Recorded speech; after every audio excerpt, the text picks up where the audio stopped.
Let me paint you a picture. You just dropped $400 on a brand new Garmin Striker. You spend an afternoon mounting it, running the wires, sealing the transducer. You hit the water, spend 6 hours staring at that beautiful color screen, and go home with nothing.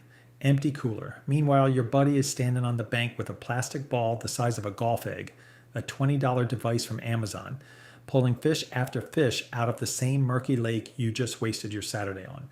That scenario is not hypothetical. It is happening right now. And the tackle industry is counting on you to never connect the dots.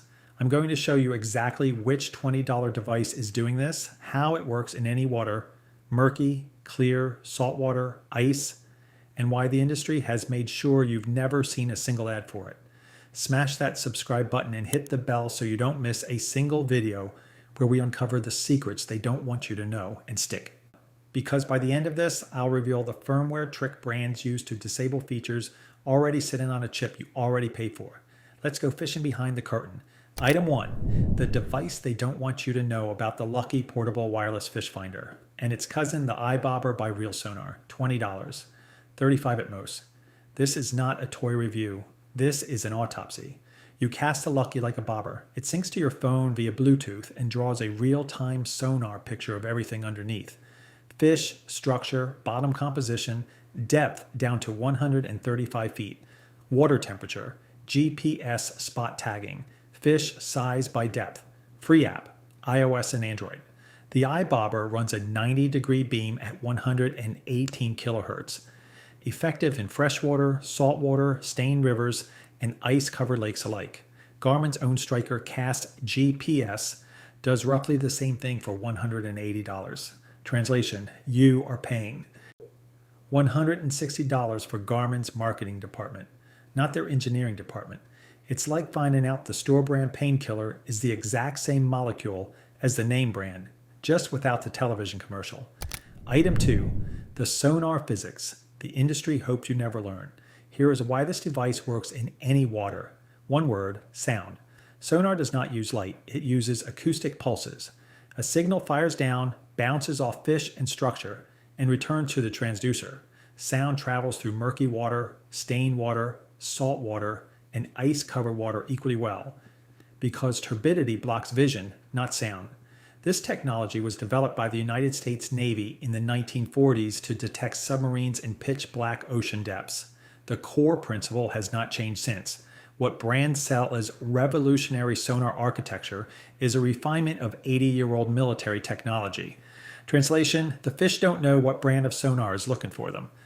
Sound is sound. Selling you a $4,000 fish finder to exploit basic Navy sonar tech from 1945 is one of the most profitable plays in this industry's entire playbook. Item 3, the Chirp Upsell live chirp sonar, the single most profitable upsell in the fish finder market. Chirp sweeps a range of frequencies in one transmission, producing sharper target separation at depth. That is real technology. Here is what I am disputing, the idea that you need it. Chirp's advantages matter most beyond 80 to 100 feet of depth. Deep sea trolling, Great Lakes salmon runs.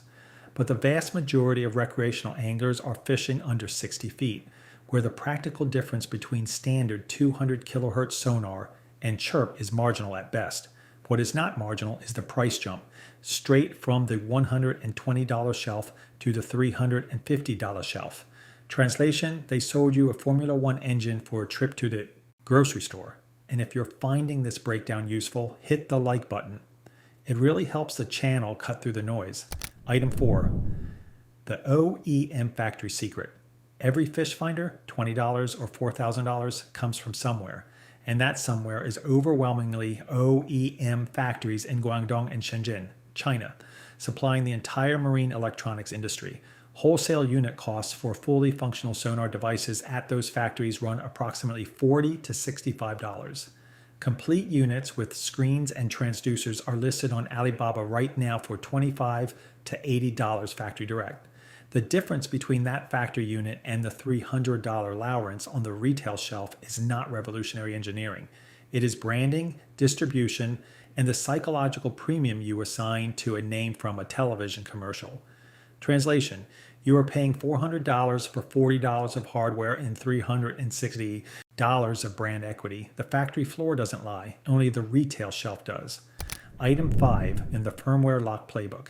This one is cold-blooded. OEM manufacturers offer firmware customization as a service. A brand can take one circuit board, one transducer chip, one housing, and ship it as a $120 unit, a $250 unit, and a $400 unit, with features unlocked progressively at the software level. The hardware is functionally identical. The difference is a line of code. This is the same playbook automakers use when they charge extra for heated seats that are physically installed in the car but software locked until you pay. The element is wired, you just can't turn it on. Apply that to your fish finder. Side imaging, disabled. Down imaging resolution, capped. GPS login, off. Not because the hardware can't do it, because a firmware flag says it can't. Translation, the thing you're upgrading to might already be sitting in the box of the thing you just bought. It's like buying a phone with the camera deliberately disabled and being told the unlock is a separate $200 purchase. If this is already blowing your mind, do me a favor and hit that subscribe button so you don't miss what's next. Item 6, the recurring revenue trap. Garmin sells Navionics cards. Humminbird sells LakeMaster cards. Lowrent sells CMAP cards. $30 to $100 each on top of an already expensive unit formatted exclusively for their own ecosystem. A Navionics card does not work in your Humminbird. Switch brands, start over from zero.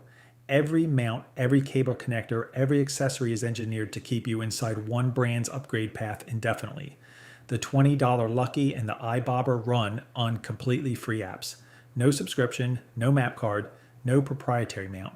You cast them with the rod you already own. Translation, they built a hotel minibar and called it a fishing. Item 7, the Onwater reality check. The iBobber has been in continuous production since 2014, 12 years.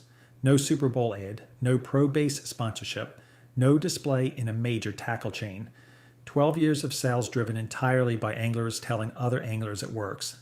At depths under 60 feet, where the overwhelming majority of recreational freshwater fishing happens, a 118 kilohertz transducer finds fish. You get arches, you get structure, you get bottom composition. You do not need chirp. You do not need side imaging. You need to know where the fish are. This device tells you. Translation, a 12-year production run on a $20 device isn't luck. That's a product doing its job. The industry calls this a toy. I call it a $20 auditor that exposes every inflated price tag on that shelf. The fish finder industry took technology invented to track submarines in World War II, locked features behind firmware walls, wrapped it in a subscription map ecosystem, and convinced generations of anglers that spending $400 to $4,000 is the price of finding fish. It is not. Here is what you do starting today. 1. Search Lucky Fish Finder or iBobber Real Sonar on Amazon. Stay under $35. 2. Ignore chirp marketing unless you regularly fish water deeper than 80 feet.